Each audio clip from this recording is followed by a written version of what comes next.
2072 सालको भन्दा केही कम भए तापनि त्यस पछाडिको सबभन्दा ठुलो भूकम्प गएको अहिले हामीलाई भर्खरै जानकारी भएको छ। यस भिडियोलाई पुरा हेरेर पुरा जानकारी लिनुहोला।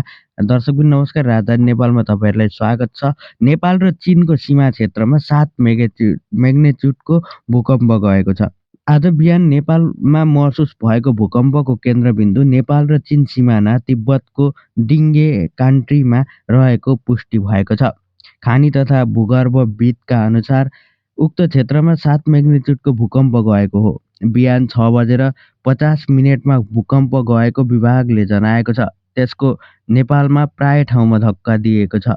तिब्बत क्षेत्रका साथै नेपालको पूर्वीदेखि मध्य क्षेत्रमा ठूलो धक्का दिएको पनि जानकारी छ। खानी तथा भूगर्भविदका अनुसार भरत कोइरालाले भूकम्पको केन्द्रबिन्दु र नेपालको दूरी 90 किलोमिटर रहेको पनि बताएका छन्। भूकम्पको क्षतिको विवरण भने आइसकेको छैन। स्थानीय प्रशासनले विवरण सङ्कलनको काम गरिरहेका छन्। भूकम्पको केन्द्रबिन्दु नेपालको सोलुखुम्बु क्षेत्र नजिक पर्छ।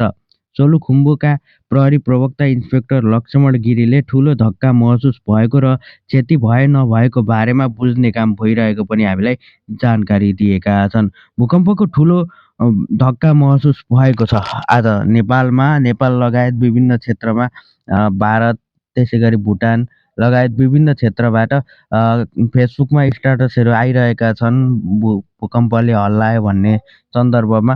र हामी तपाईँहरूलाई केही कमेन्टहरू पनि राख्दैछौँ के छ त आज भूकम्पले बा कतै केही क्षतिहरू पो निम्त्यायो कि भन्ने विषयमा पनि हामीलाई। अब यो 72 सालदेखि अहिलेसम्ममा ठुलै हो। 72 देखि यताको ठुलो भूकम्प महसुस भएको छ आज। एकदम दुःखद खबर भएको छ। कहाँ के छ, तपाईँ सेभ हुनुहुन्छ हुनुहुन्न, तपाईँकोतिर कस्तो भयो कमेन्ट गर्नुहोला। एकदमै ठुलो भूकम्पको महसुस भएको छ आज बिहानै, बिहानै उठाएको छ भूकम्पले। तपाईँहरूकोतिर के कस्तो प्रभाव पारेको छ भूकम्पले कमेन्ट गर्नुहोला। धन्यवाद भूकम्पज्यू। म जहिले 9 बजेसम्म सुत्ने अल्छीलाई आज बिहान 7 बजे नै हल्लाएर उठाइदिनु भयो भनेर एकजनाले खत्रै कमेन्ट गर्नुभएको रहेछ।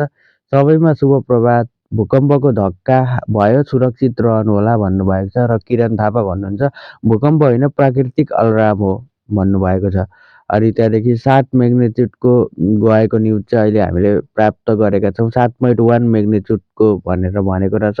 धेरै समय हल्लायो, धेरै बेरको अन्तरालसम्म चल्यो, लगभग 15-20 सेकेन्डभन्दा अलि माथि नै गयो होला।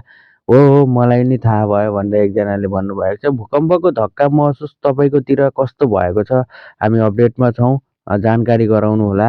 र काहीँ क्षतिहरू भएको विवरण छ भने पनि एकदम जानकारी गराउनु होला। सबैलाई नमस्कार। म पल्ला गरेर साइला म निर्दोष छु भनेर एकजनाले जोतको कमेन्ट गर्नुभएको छ। र सुसन हुमगाईले जाडोले बाहिर बस्न दिँदैन, भूकम्पले भित्र बस्न दिँदैन भनेर कमेन्ट गर्नुभएको छ। र उपेन्द्र उपाध्यायले काठमाडौँ मात्र होइन देशभर भन्न यार भनेर भन्नुभएको छ। अपडेट राम्रो दिनु पर्यो। भूकम्पको अलार्म यार सुत्न पनि वातावरण छैन भनेर भन्नुभएको छ। अब विभिन्न कमेन्टहरू आउने क्रम जारी नै छन् र हामी तपाईँहरूलाई क्षति भएको नभएको विवरण आएको छैन। त्यो आइसके पछाडि फेरि अर्को भिडियोमा जानकारी गराउनेछौँ। यो भिडियो तपाईँहरूलाई कस्तो लाग्यो र तपाईँलाई लागेका प्रतिक्रिया पनि दिनुहोला। र तपाईँका छेउछाउमा केही त्यस्ता भूकम्पजन्य घटनाहरू भए अथवा केही भएको छ भने हामीलाई जानकारी गराउनु होला कमेन्ट मार्फत। हामी अपडेटकै क्रममा छौँ भन्दै अहिलेको भिडियो हामी यही अन्त्य गर्न चाहन्छौँ। धन्यवाद।